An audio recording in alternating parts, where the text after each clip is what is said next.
This is what many of us came for tonight, is to hear the trifecta that we've offered to talk about setting up your first HF station. There are a lot of people here tonight that just got their license, a general class or higher license, and that means you can operate on the HF bands and talk to people around the world without going through a repeater or the internet.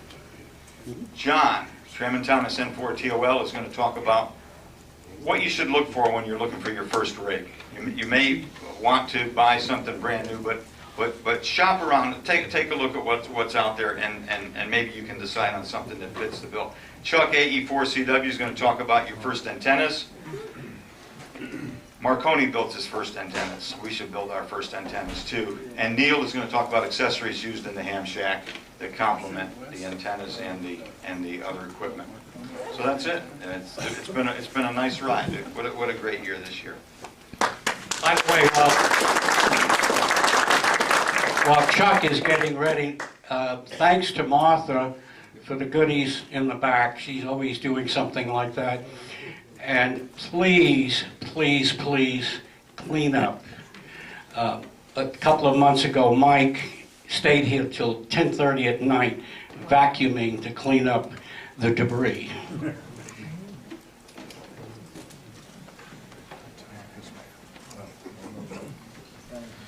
Well, good evening.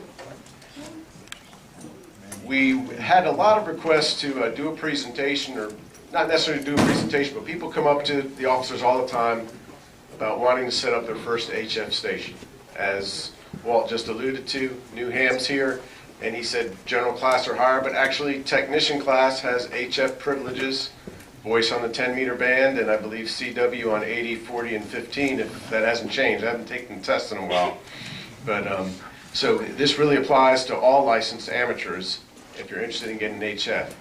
And the approach that Neil and Chuck and I took was, there's different ways to do this, but we're looking at a way where you could do it simply, easy, and at a modest cost. There's other ways to do it as well. This is going to be a theme we suggest, and we're going to go through how we do that. Next slide. Setting up your first HF station. That's the New Ham Jam prize, I believe. ICOM. This is a $10,000 or $12,000 ICOM radio. This is not what we're going to be talking about tonight. I counted 104 different knobs, buttons, and dials on this radio, and that's without the function key, where probably increases it exponentially to 300, 400, 500, or 600 different things you can do with this radio. But we want to keep it simple. This is a fantastic radio. I wish I had one, but the radios will... Can you all see with the lights on, or would you prefer the lights off? Off. Okay, lights off, great. All right, so, but you're going to see the radios we talk about can do most of what this radio can do, actually, but we want to keep it simple. A simple ham shack is what we're headed for. And Chuck's going to talk about the antenna part. Neil's going to work on the accessories that bring it all together. Go ahead. And basically, I know some of you are just licensed, maybe don't even have a UHF or VHF station. A lot of you I know do. I hear you on the repeaters. And if you have a basic setup in your home, you probably have a mobile unit or maybe an HT hooked to a power supply, to a small 2-meter antenna on your roof or deck. Well, essentially, this is the same thing. The radio's a little bigger, puts out more power, so requires a stouter power supply. So you have a bigger radio, a bigger power supply, and some accessories for your shack. And Neil's going to talk about accessories later. Next slide. Next slide. There we go. That's the simple hand. That's after Neil talks about accessories. That's probably what you'll be looking at in your shack tonight.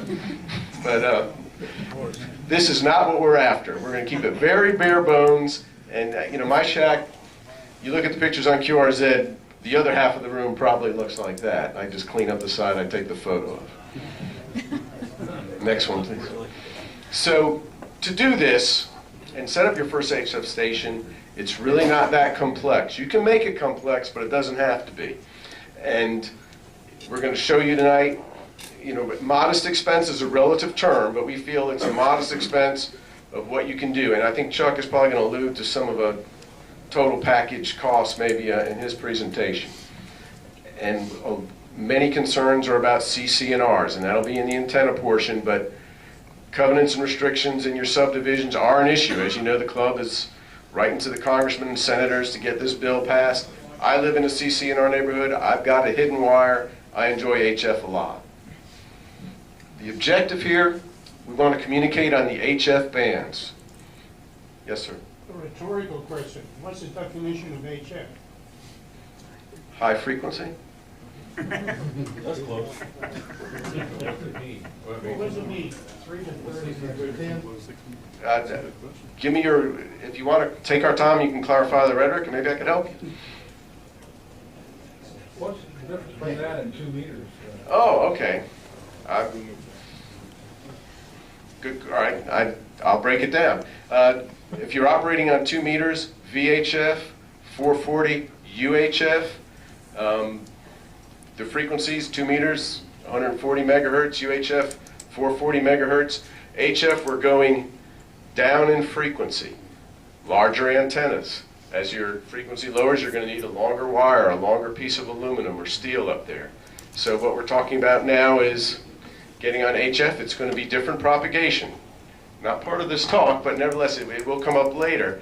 But you'll be instead of short distance, repeater operating that we do now, that's a lot of fun and we enjoy, now you have the ability to talk around the world on these wavelengths.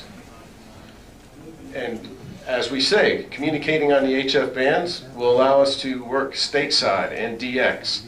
Stateside being within the United States, DX being other countries.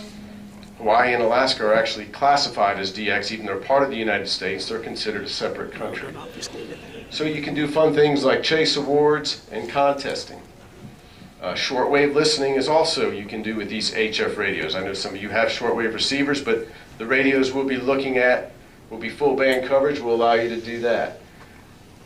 And it'll give you, with this starter radio, we're saying starter radio, but some of them, these will be radios you can use for years. You'll begin to be familiar with the bands and propagation, how HF works, and learn the features of the radio. But most importantly, it's to have fun.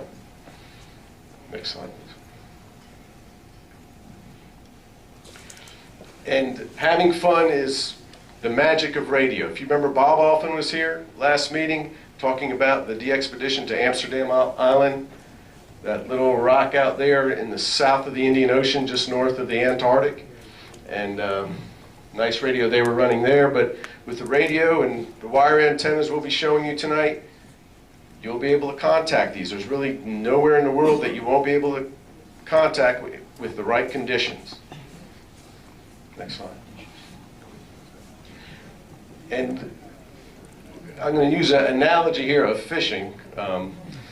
When we look at big HF stations, fully loaded, and then our simple station, you know, when you go fishing, I had the opportunity to go deep sea fishing with some friends several years back in Florida. All the equipment, we had a captain on the boat, a fisherman who was our guide, and we caught a lot of fish, had a lot of fun, and we had all the top gear. But you can still fish, next slide, kind of starting and simple and still have a lot of fun. And from this perspective, you're using simple gear, but as you learn what type of fish you want to catch, where the fish are, you can start to build and accessorize or maybe trade up to different poles, different tackle in your box, different fishing line. And, you know, arguably, you know, these times fishing in your early days are just as fun as the more sophisticated and complex types. Next slide, please. So, what do we want our first radio to be? Well, we're looking at low cost and an effective transceiver.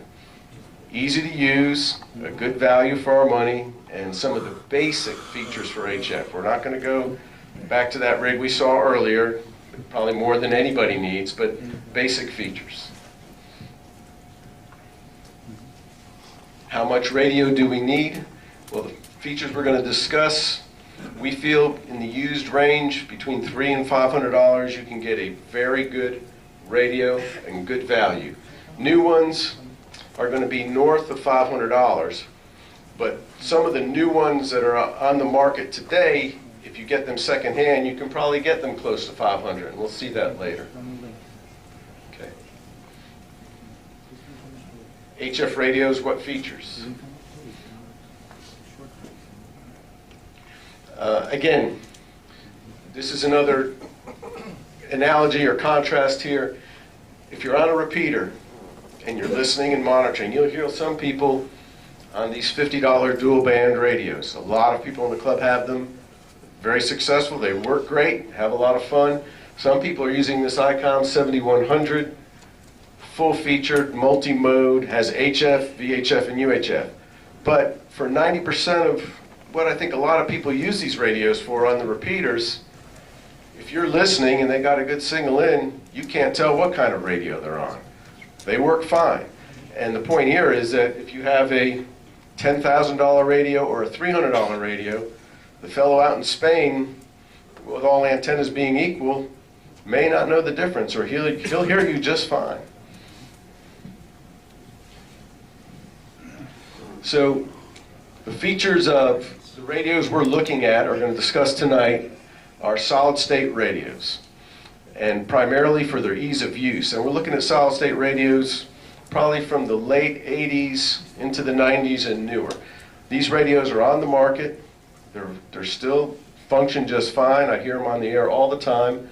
They're easy to use and have the functions we desire for this startup station.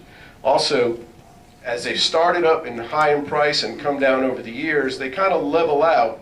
There's only so low they can go. So if you come in on that bottom side, a year or two from now, if you want to resell it, you've taken good care of it, you'll recoup most of your investment if you want to trade up. But you may end up wanting keeping it for a spare rig.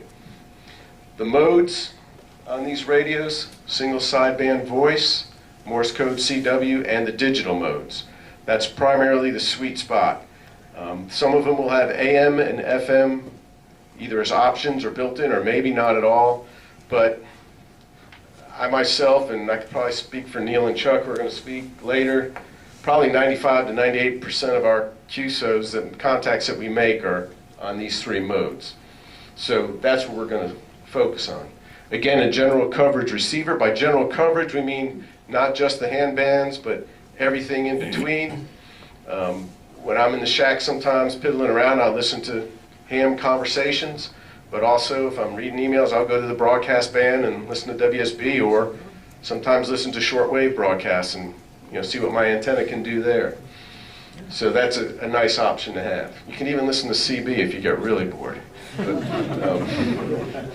and then there's the WARC bands, and a lot of these later, I say later models, although they do go back to the 90s, will have the WARC bands in them in the 80s.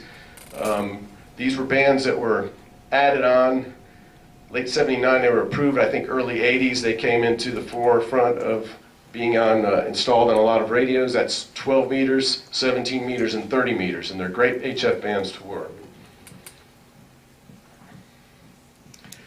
Most of these radios will be 100 watts out. Some may make an argument for QRP, and starting out 100 watts is a good sweet spot. You can always turn the power down on most of them if you are so inclined to take the QRP challenge. And most of the contacts will be simplex. We were talking before about repeaters on 2 meters, where you shoot up to Sweat Mountain on our machine and get coverage over the North Fulton area. Now, you're not using a repeater, but in a way, your repeater is the ionosphere.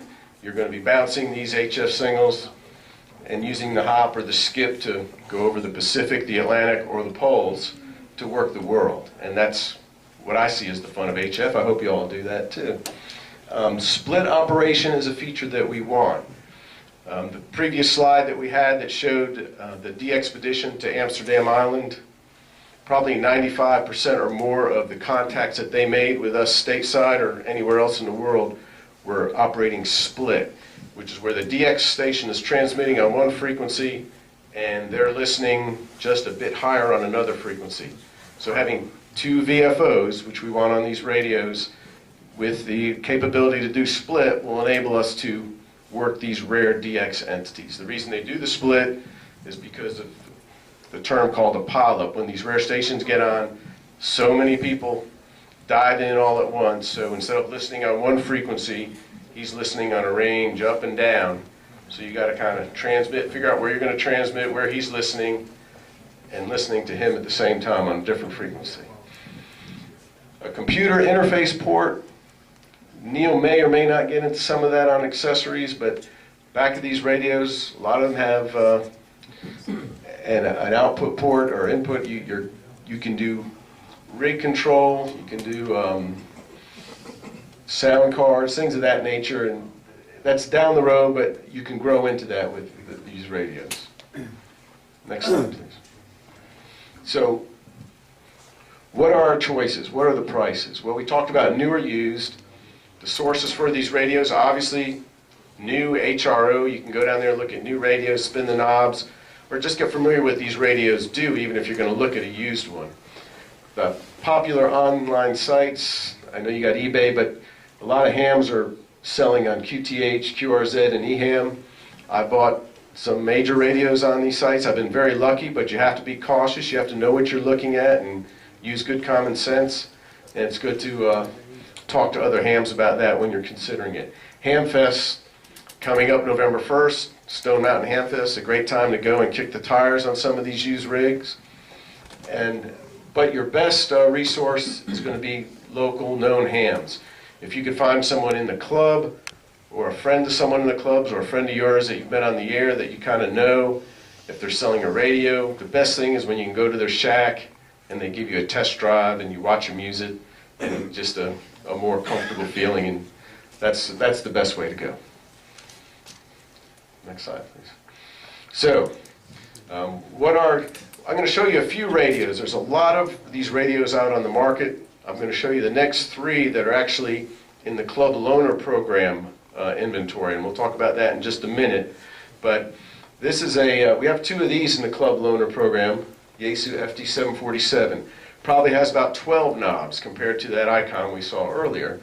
But it's 100 watts. It has dual VFOs. You can operate split, sideband, CW.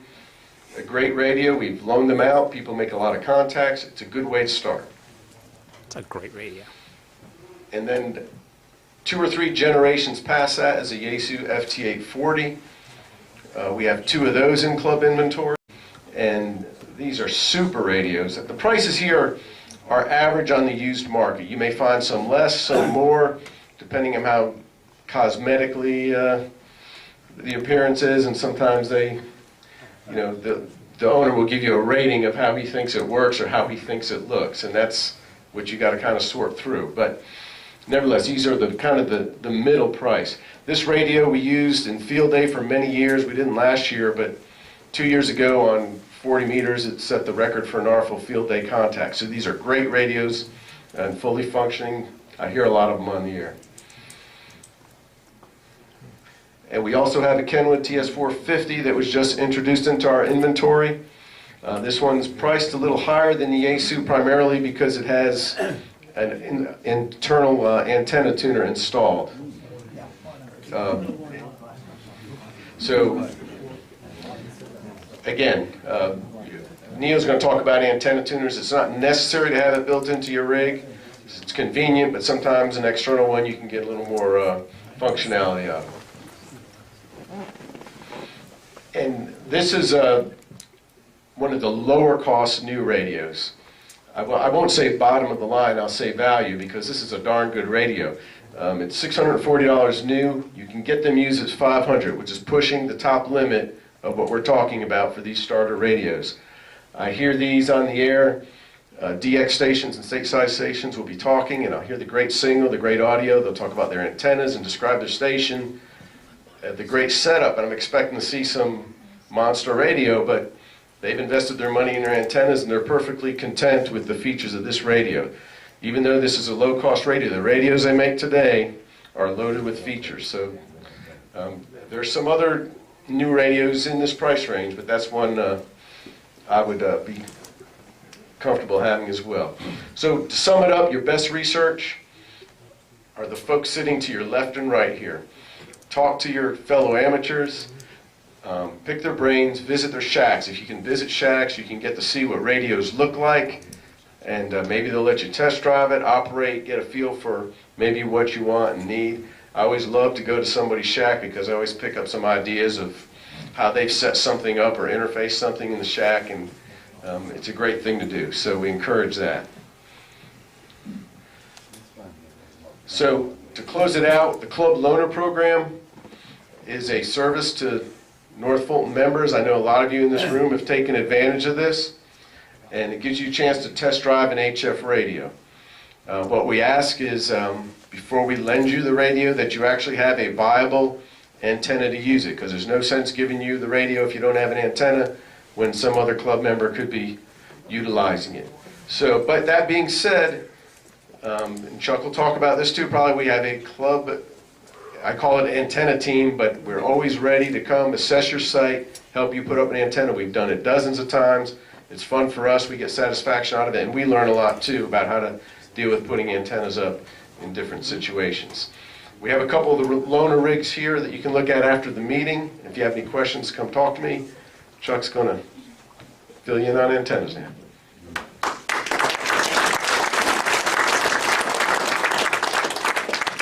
Thank you, John. As John pointed out, there's all sorts of good choices on radios. So don't be scared off by the idea that you got to get the latest and greatest thing that's being advertised in QST. You can have just as much fun and make just as many contacts on a $400 radio as you can a $5,000 or $6,000 radio. Particularly as you're getting started. It'll probably be the best value for you, and you may never sell a radio because you like it so much. So, okay, so John's talked about a little bit about what I'm going to talk about, so it's kind of gives away the answer to this question. But what's the most important component in your whole shack? Antenna. You're darn right, it is. It's the antenna. It's a little bit like your hi-fi system. You know, the guys who are really into hi-fi say spend half your money in your hi-fi system on what? Speakers. Exactly right. And what's a speaker? It's a transducer, right?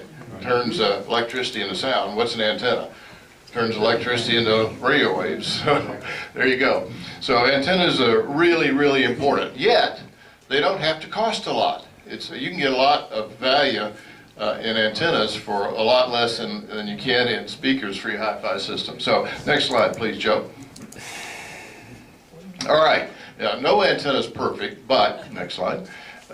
What about an antenna that, first of all, you can build? There's no sense in buying an antenna. There's some grossly overpriced antennas. Mike Birmingham can give you a testimony to that if you'd like to talk to him after the meeting. But there are some grossly overpriced ones, and you can build an antenna at least as good as you can buy, and many times better for less money and not much investment of your time. We're going to talk about one tonight you can spend less than an hour building. It will work just perfectly on 40 meters and 15 meters without a tuner at all. You can use it on other bands if you have a decent tuner. You can work both DX and local stations. There's nothing that says you can't work, Australia on your FT840 and the antenna we're going to talk about tonight. It'll work just fine.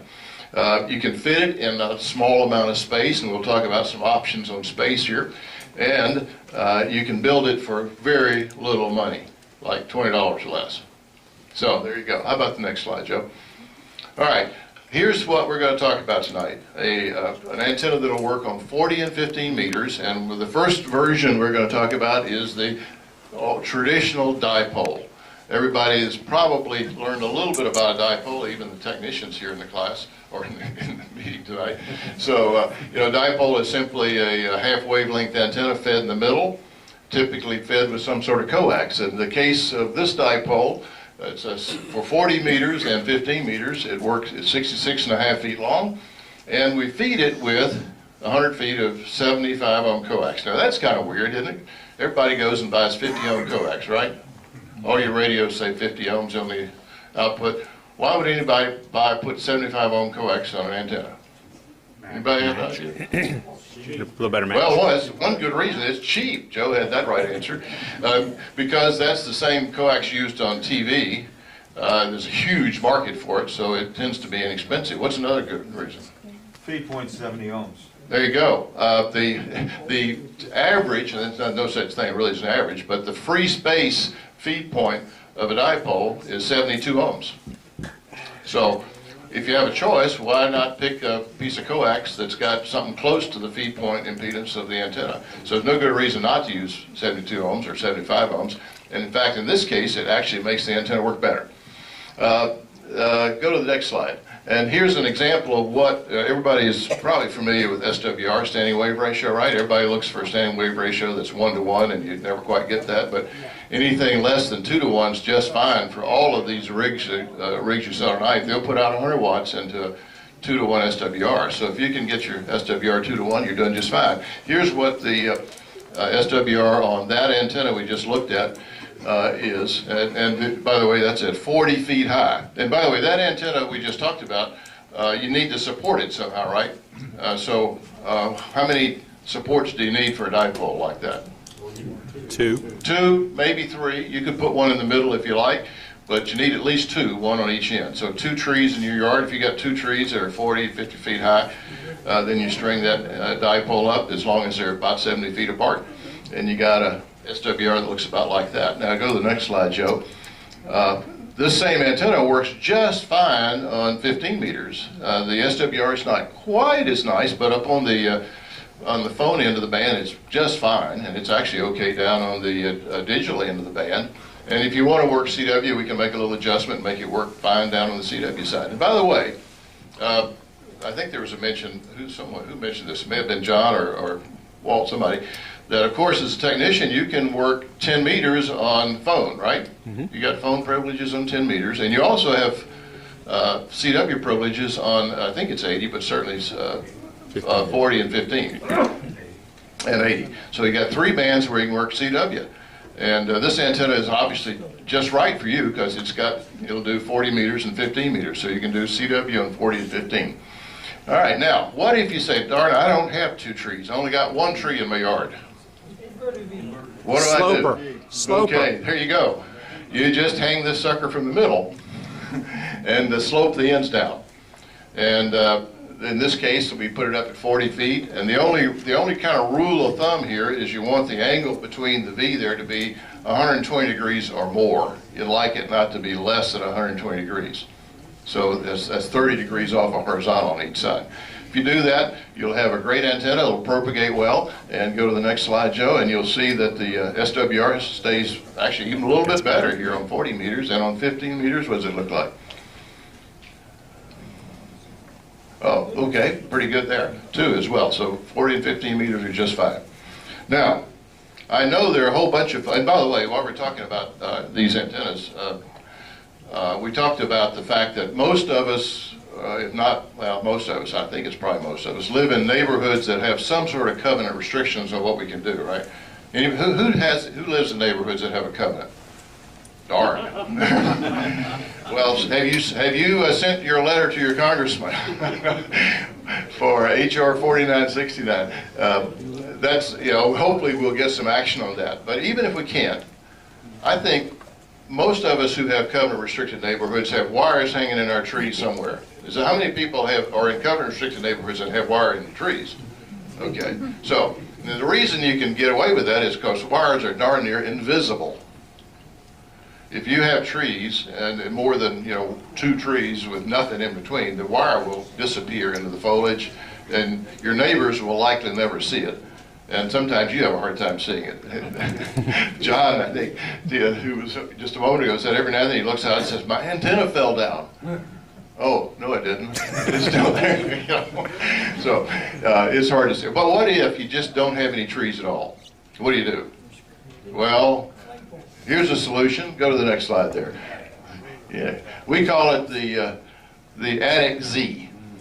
So as long as you have, in this case, an attic that's roughly 44 feet long or so, you can put up this antenna in your attic, and all you got to do is take the ends of it and run it somewhere other than off in the same direction as the main body of the antenna. You can turn it at 90 degrees or even a little bit more. You can turn it back on the main antenna a little bit, and it'll be just fine. It'll work fine.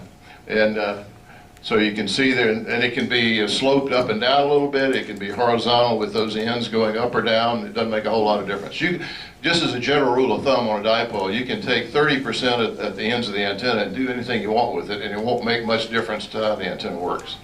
The only difference it made here is it needs to be slightly longer to be resonant. But go to the next slide, Joe, and we'll see that the SWR is still darn good. This one is at 25 feet, presuming your attic's not real high.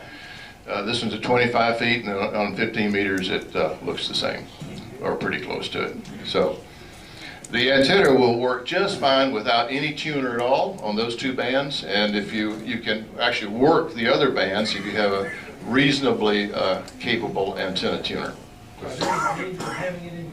Not really at all.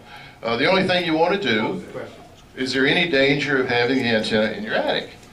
And there really isn't. The only thing you want to do is that the only part of an antenna that has the potential of maybe creating a fire is at the very end of the antenna, because that's where the highest voltage is. So you want to make sure the end of the antenna is not near anything that's combustible. Make sure you got some suspension. You can hold it up with rope or strings or something. Just don't put the end of the antenna up against your metal ductwork. That's the only thing you wouldn't want to do. Okay, any other questions about that? Okay, now, next slide is, what does it take to build one of these things? Well, you need a little wire, about 70 feet of wire, and some insulators, which you can easily make, and I've got a sample here that I'll leave up here and show you, but you can make your insulators out of PVC. Just take some small PVC pipe and drill some holes in them. 75 ohm coax is inexpensive, about 20 bucks, and the connector, you only need, in this case, the one we put together here as a sample, only needs one coax connector, and they're about 3 bucks. So, but we have a deal here for you. If you go to the next slide, Joe, we have a real, for 30, this is really a 34 buck value, but as a little bit of an incentive and encouragement to get folks to actually, make the decision and actually do HF and get on HF, we're gonna, the first 4 folks who get on HF by Christmas, and by that we mean you have a radio, you've got yourself a radio, we'll, how many did I say? 4. Did I say? Oh. Well, special new deal. We got 7 free antennas here. For the first 7 folks who get on HF by Christmas, we'll help you build your antenna. The materials will be free. No cost at all. Other than the rope to hold up the ends with, and we'll probably figure out a way to make a deal on that too. So we have a list here at the back. If you'll see Fred as you go out the back, you can sign your name on the list, say, hey, I want to do this. I'm committing to get on HF by Christmas. And if you do that, you'll get the antenna for nothing. And so, but even if you get to the list and there's all 7 folks have signed up, go ahead and sign up. There's room for more, because in case your buddy ahead of you who maybe something happens and you can't quite do it by Christmas, you move up the list, okay? So if you're interested, sign up. Now, this is not the only way to do it, but this is probably the simplest way. This was the antenna I had. This is my first antenna. I did exactly this antenna, and it worked great. It was easy to do, and I was 14 years old, so I'm pretty sure you guys can do it. And I didn't have any help. So, all right. Now, if you want to do a little different antenna that gives you the option of doing some other bands with a really nice SWR as well as a good propagation pattern from it. Go to the next slide, Joe. We talked about this antenna back in May. Well, that's before, yeah, go to the next one. This one is, it takes a little more time to build. It works on 4 bands without a tuner. No tuner required at all on 4 bands. It also will do 30, 17, and 12 meters with a modest, not a very fancy, but a modest antenna tuner. In this case, you need about 60 feet between supports. You do need two trees in this case. In this case, it'll cost you about 70 bucks to buy the antenna, and you need an inexpensive balun for about 35 bucks. So for, well, close to 50. So in this case, it'll cost you about $120, but you get a pretty nice antenna. If you go to the next slide, Joe, we'll just show you what it looks like. And this is, again, the one we showed you back in May. We kind of called it the side-fed inverted delta loop, SFIDF. It's a terrible acronym. I don't know what it means, but it's pretty simple. It's a delta loop. You hang it from 2 trees. You feed it with 300 ohm window line. You make the length close to those links, and you'll get, with a 4-to-1 balance, go to the next slide, Joe, and you'll see what the SWR looks like on those 4 bands. It's well under 2-to-1 across all those 4 bands, except the very upper end of 10 meters. And you can see it's not a real high SWR in between on the other band, so a decent tuner will do this. Catherine has one of these installed. She put it in April, right, Catherine? Yep. And she's worked for it since April, 44 countries while she held down a job and ran the WildNet. So she's done pretty good with it. It works as a good antenna. This one, though, if you flip on through several slides, Joe, we'll show folks what it takes to build one of these things. Keep going, keep going. That's what the pattern looks like. One more, keep going. You'll get, there you go. DX Engineering happens to have a kit of parts that you can buy, and it's a beautiful, cheap, but high quality kit of parts with wire and insulators and in 300 ohm feed lines. So you get almost everything you need in that kit. In fact, you do get everything you need. And then it shows you a little valve on the end. So here's a way, 2 ways. One that's free. The other one, it costs you about 120 bucks to get 2 superb antennas that'll get you on the air. You'll work the world, literally, you'll work the world in a matter of months. You'll have many, many countries worked, and you'll have fun doing DX, and you'll also be able to work across the U.S. on either one of these antennas. So our challenge to you is go find yourself a radio. We'll help you do that. This Lawrenceville Hamfest is coming up. Is a great place to go look for one of these, and we'll help you go through the boneyard if you like to maybe look at some and make a buying decision. We'll help you do that too. So encourage you to think really hard about getting on HF. If you're a technician, do it. If you're a new general, do it. If you're an old general who still hasn't done it, do it. And we'll be happy to help you out. So, any questions before I turn the mic here over to Mr. Neil? Yeah, in the back, I think. Are the patterns on your website? You mean the antenna patterns? Yes. No, I don't think so. For a dipole, it's pretty standard. You can find dipole patterns lots of places. Yes. Hey Chuck, back when we were doing the antenna sig, I did a posting it's under the antenna sig directory on our website. Okay. That has patterns for almost every type of antenna. Oh, well, that's a good place to look. Yeah, if you look on that and look under the antenna sig portion of on our website, John says he's posted some pattern information on a whole variety of antennas. But if you're interested in anything particular, we can certainly give it to you, or I can send you the patterns or whatever. Okay, any other questions? Just point out that the Hamfest would be a great place to buy rope and wire and insulators and all that as well. Absolutely, it will be. Although, again, on this dipole, you don't have to buy anything. It's free if you sign up and are one of the first 7, right? On the DX Engineering version, by far the best deal around is straight from DX Engineering. You can order that off the web. But it is the Hamfest is a good place to get some rope if you need some rope. Yeah, Fred? Is the length of the 75 ohm cable critical at all, or can it be pretty much any length? Well, it is a little bit critical because it's actually, it does some impedance matching. So 100 feet of standard RG6 or RG59 foam is perfect. 100 feet's just right. If you use RG59, that's solid dielectric, about 80 feet's about right. So. Doing like 120 or something. Yeah, you need to keep to about 100 feet, but we'll talk about that when we get to installation. Okay, all right.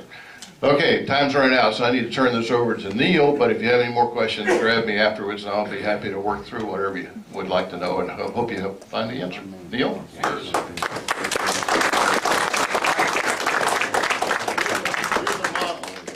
Okay.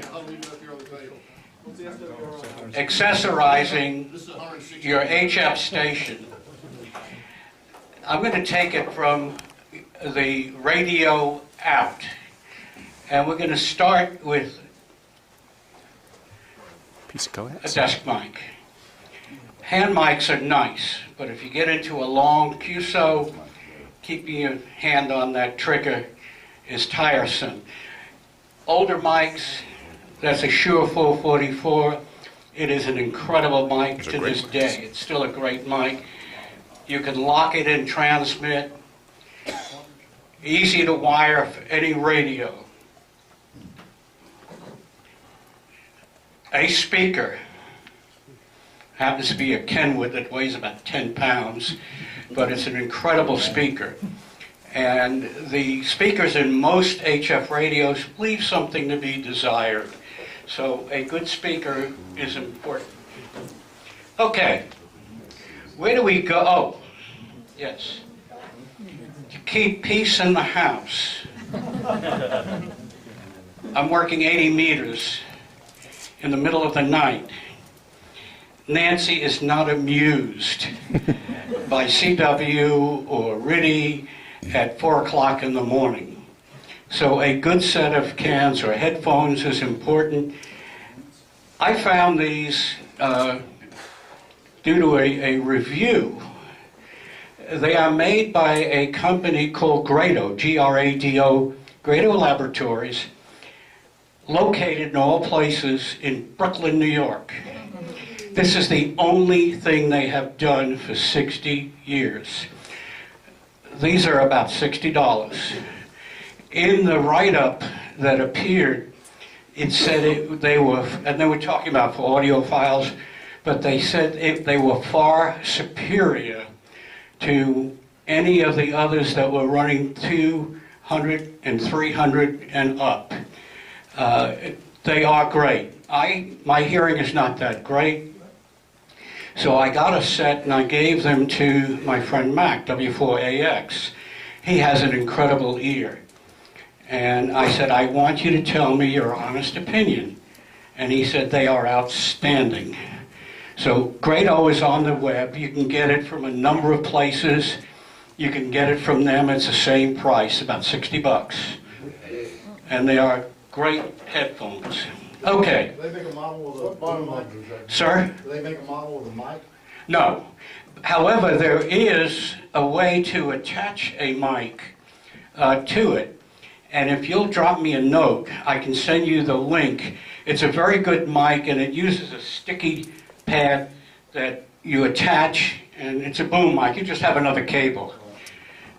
Okay. Going from the rig out again. Morse key. Straight key, good old-fashioned straight key. Let's say a Nye SpeedX.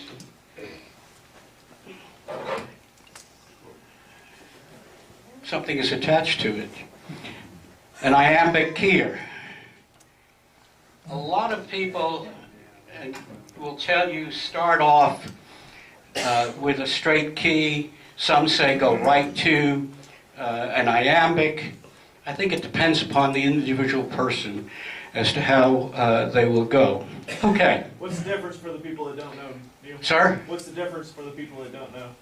Well, straight key is, let me see if I can do this coordinated. You tap like that. There's a limit to the speed that you can do. It depends upon your dexterity. I will give you a clue. Dave Fisher, W7FB, who's probably, along with Tim, is Tim here? Tim Lemon? Yeah. They are absolutely incredible CW operators. And Dave Fisher, W7FB, used to live here in Atlanta. He used to be, he's Dr. Fisher, the chief antenna scientist for the old high gain company. This guy is so smart that when he talks to you, I have to have a translator to explain what he's talking about. The only person I know who can do that is Jim Strebel, who's not here tonight. But in adjusting the key for gap, he says take a paper matchbook and put it in between the contact points. That's the right spacing. I just thought I'd pass that on. I did bring a whole bunch of keys. Let me pull this out. This little booger is heavy. This is an iambic keyer, or paddles, not keyers, paddles. And you'll have the dits and das on each paddle. It takes a little bit of practice. There's also keys that have a single paddle. And a lot of old operators who made the transition from a bug, where you had the vibrating tongue on it, found it difficult to go to iambic, and that's an iambic paddle. Okay. After we come out the back of the radio, what do? Some of the older radios, as John pointed out, do not have tuners. And if you have an antenna that requires a tuner, what are you going to use? You're going to use an outboard tuner. Now, my station at home is an FT5000. It has a built-in tuner. But if you have an antenna that has a mismatch, where the SWR typically is a little bit more than 3-to-1, the internal tuner probably won't like it. As a matter of fact, some of the older rigs, like the Kenwood 930, was notorious. If the SWR was more than 2-to-1, it did not reduce power, which most of the modern rigs will do. They'll reduce power if the SWR is high. It would just flat shut off. It just say, I don't like this, goodbye. And that was one of the things. So what do? You're going to use an antenna tuner. What it does is it fools the antenna into thinking it's got a good match. This is one of the little MFJs. It's a great little tuner. Works well, works probably, this model up to 300 watts. Again, same thing, LDG, auto. It does everything automatic. The other thing is, you want to have a way of measuring power. So this happens to be a QRP meter that belongs to Quaker Oats, but I'm using this for show and tell. A good power SWR meter, which are switchable, is something you should have in the shack. It's a good accessory. Something that I use, and I'm not advocating you do this initially, is to have a good antenna analyzer. And there are several to choose from.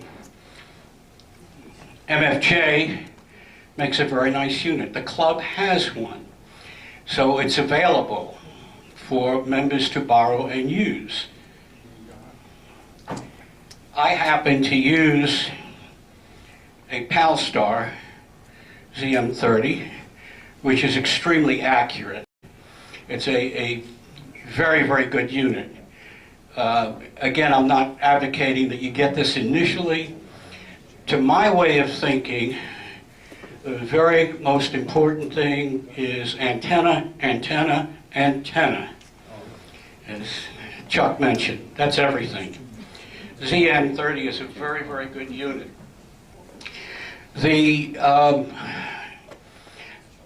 In my past experience with a lot of hams, new or old, it doesn't matter, they would, gee whiz, my rig is only putting out 87 watts. I'd better call the manufacturer. So you call the manufacturer, and the manufacturer says to you, well, what are you measuring it with? Well, I've got this CB SWR meter. And invariably, they will say to you, please borrow a Bird watt meter, and then call back. This is a Bird watt meter. It is the standard. It is extremely accurate, and you can have slugs for different frequency ranges and different power ranges. This is probably 100 watt slug. By the way, you notice that the arrow is pointing up, and that's because it dampens the meter when it's in that position. If you set it one way, it will read forward power. If you set the arrow the opposite way, it will tell you the reflected power. And Bird will give you a chart, it comes with it, that will tell you what the SWR is. How much does something like that cost? I'm sorry? How much does something like that cost? A Bird Watt meter new is probably about 400. And then the slugs, depending upon the range, for example, an HF slug that will go to 2.5 kilowatts is about $180. It's not inexpensive, but it's a great test instrument. Okay, up. Dummy load, dummy load, dummy load. If you're going to be loading up the rig for testing or whatever, that's a 100-watt dummy load. And it'll handle that for a minute or so. It's got a huge resistor inside. Now, one thing I do want to mention to you, you go to the Ham Fest and some guy is going to have an old Heath kit, they were called cantenas. It was a gallon container with oil in it and the resistor in the oil. Be very cautious because some of those containers, the transformer oil they used had PCBs in it, and that is really nasty stuff. The newer ones, and MFJ happens to make one, they use mineral oil, and which is safe. It's not going to hurt anything. Sound card interface. Again, this is a very, very nice unit. Jim is a wonderful crafter. He does beautiful work, and this is Quaker Oats. It's a sound card interface. You can build your own, you can get commercial. If you want to work digital, such as RIDI, PSK31,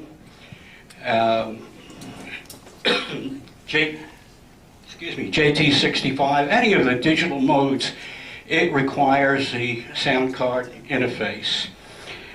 I think I have covered all. Oh, one thing I did want to mention.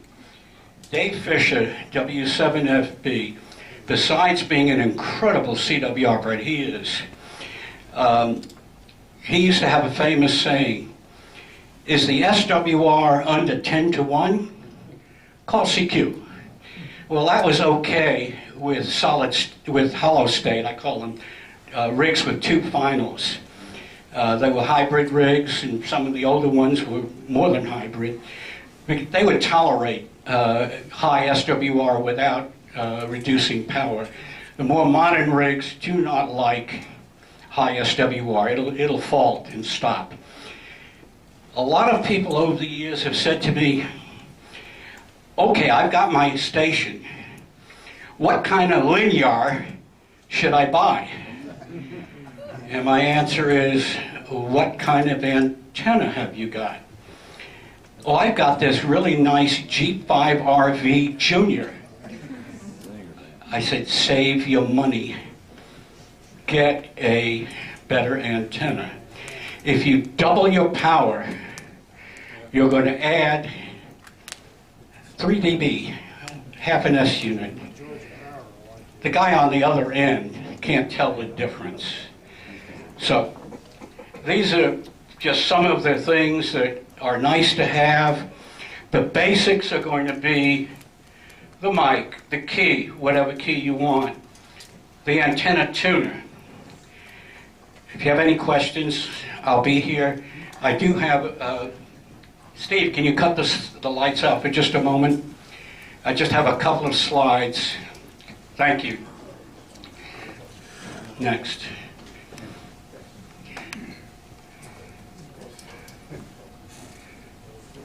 Okay, logging programs are a nice accessory. I mean, starting out, you can probably just log with a paper logbook. It works fine, but as you get more involved, logging programs are the way to go. Next slide. These are Windows logging programs. I'm not going to go through them. You can read that. All of these work with Logbook of the World. Logbook of the World is not a logbook. It's a repository of contacts. for awards. Mac has several. And even for the Linux folks, they have a couple of programs. Next. This is my shack. I call this before and after. Don't laugh. That's not actually me. But I told my wife one time, she called me for dinner, and I didn't come upstairs. Come find me because I am trapped. Next. This is what I'll call it the old station looked like. There's nothing more than a couple of old cabinets with a kitchen top, and it was impossible to get to the back. So when I finally had that removed, next slide, that's what was behind it, literally. Next. This is what it looks like today.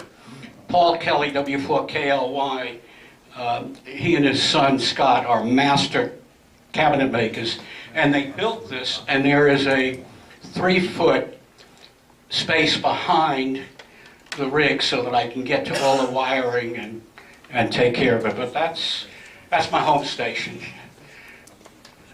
That's it. Okay. Any last minute questions? Sir? If you're using an external antenna tuner and you have an internal antenna tuner in your rig, You turn it off. you turn off the internal? You just say you do not want to use both. That's a good question. Yeah, you can take it out of line, okay? You don't want to use both because then they start fighting with each other. Anything else? Yes? You touched the third rail. I'm sorry, but I can't. Let me walk back there. I can't hear that far away. Grounding. You didn't talk about grounding. Yeah, well, that's not an accessory.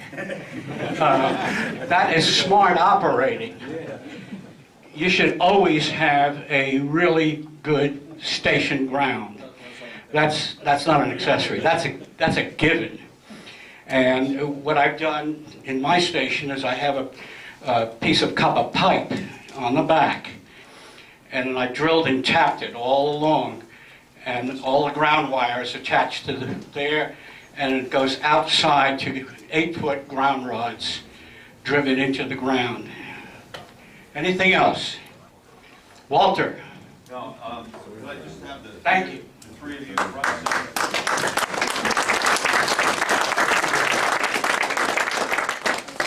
You know, I made a living for almost 40 years in the Atlanta metropolitan area as a salesman without using a microphone to talk, so I'm going to put it down. All right. Every month when we have Turn one of the these mic off. presentations, we give out certificates of appreciation. These are the last ones I'm going to give out this year and next year. It's been rumored, it's been said that these are worth a lot of money on eBay. I don't want to see that. Doug, I want the three of you to kind of squeeze it up together and Thank you. take a picture of you.